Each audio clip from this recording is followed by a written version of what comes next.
Donc, lorsque l'on fait ouvrir la bouche au patient, eh bien, on voit essentiellement la langue qui occupe la partie inférieure de la cavité buccale.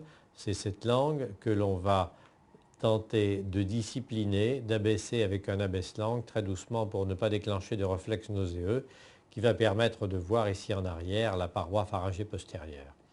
Mais finalement, une grande partie des voies aérodigestives supérieures échappe à l'examen parce qu'elle se situe en arrière et on ne peut l'examiner qu'avec des optiques spéciales, soit une fibre optique coudée qui va passer par le nez, qui va descendre là derrière, soit une fibre optique rigide avec une lumière à 90 degrés qui va permettre d'examiner ce qui se passe derrière. Alors que se passe-t-il derrière? Eh bien, c'est la région du carrefour aérodigestif qui est le lieu où se croisent l'air et les aliments sans se mélanger, chacun adoptant sa propre direction. On imagine aisément, bien entendu, cela arrive malheureusement de temps en temps, que si une grosse bouchée alimentaire passe dans le larynx, eh bien, elle risque de l'obstruer. Ce sont ces inhalations de corps étrangers volumineux qui sont responsables de 5000 morts subites par an aux États-Unis. L'anecdote classique et absolument dramatique du patient qui est au restaurant, qui, ayant une grosse bouchée de pain ou de viande, éclate de rire en mangeant, fait une fausse route. La bouchée se coince ici dans le larynx et le patient se lève tout noir et tombe mort, asphyxié, si on ne pratique pas immédiatement la fameuse manœuvre de Heimlich. Reprenons notre schéma des voies aérodigestives supérieures, du carrefour aérodigestif. Il est constitué ici par la base de la langue. La base de la langue qui échappe à l'examen à la baisse-langue. Base de la langue qui peut être le siège de tumeurs, qui est fréquemment le siège de tumeurs, carcinome épidermoïde ou lymphome sur l'amygdale linguale qui est ici.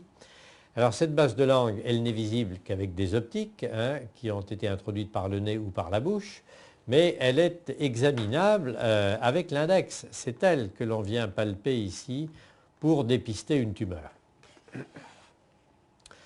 Faisant suite à la base de langue et séparant la base de langue du larynx, eh bien, il y a cette région que l'on appelle la vallécule et qui est le sillon glosso-épiglottique.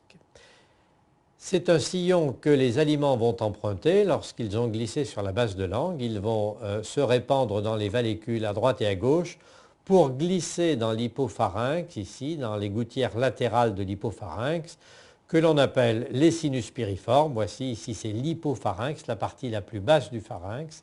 Les sinus piriformes sont le siège de prédilection des cancers de l'hypopharynx. Ils sont ici en forme de gouttière de part et d'autre du larynx. Et puis voici ici le larynx.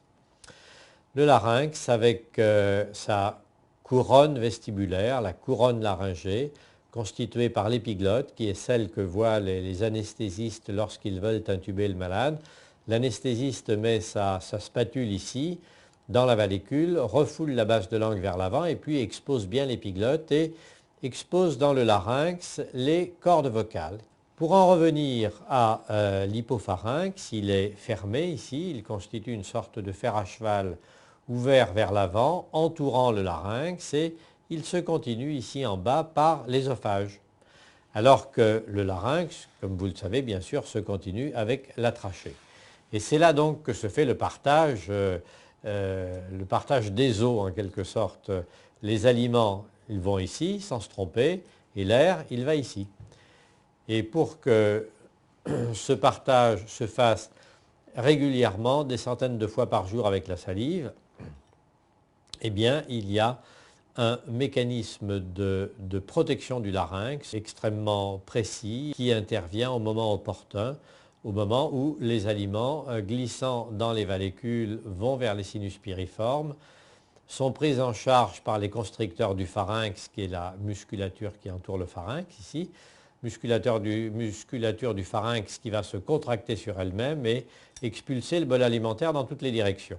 Alors il ne remonte pas vers le haut parce qu'il y a le voile du palais, il ne va pas dans le larynx parce que justement le larynx s'est protégé, il ascensionne au moment où les aliments arrivent dans la vallécule, il ascensionne, la pomme d'Adam monte, on le sent très bien, il se met à l'abri sous la base de la langue, les aryténoïdes se ferment, viennent au contact l'une de l'autre, tout le vestibule laryngé se met en boule, l'épiglotte se replie, les cordes vocales se mettent l'une au contact de l'autre, le malade est en apnée, le larynx est complètement fermé, le rhinopharynx est occlu par le voile et donc les aliments ne peuvent aller que dans une seule direction, vers l'ésophage, à la condition bien sûr que la bouche ésophagienne, le sphincter supérieur de l'ésophage, s'ouvre au bon moment.